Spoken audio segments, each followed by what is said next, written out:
This is an opportunity for people to come along and be vaccinated in North West London, and we're having a fantastic day.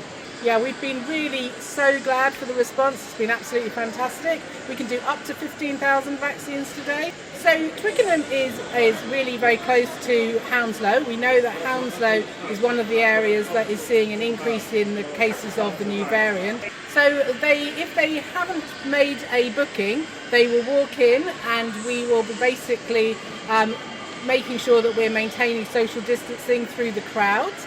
And then people will basically walk around the pitch and be allocated to a section of the stadium, and then they will go through into the back of the stadium where we have set up a range of tables for people to come along. They'll have an individual experience. They'll speak to one of the vaccinators who will check to make sure that Pfizer is the correct vaccine for them, and then they will be vaccinated if that's the correct decision, and then they will go off and have a 15-minute waiting period, and if everything's fine, which for absolutely the vast majority it is, then they can be on their way and get going with the rest of their day.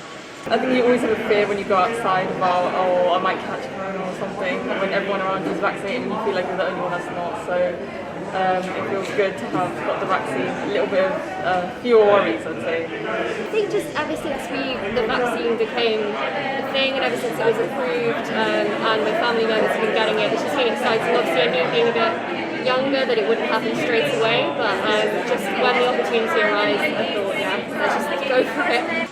Well, I think we set it up in part because of the new variant, but actually we also are really keen to vaccinate people in general for COVID, because the best protection that you can have for hospitalisation and even death is to get a vaccine. So we basically wanted to make sure that we were providing a service that was available for people who wanted to come along and felt the time was right to be vaccinated. And so it's important that we bring vaccination to people so that they can get that protection, as well as doing all of the other things like social distancing and wearing masks and so on, and hand hygiene. And together with all of those things, we can actually tackle COVID.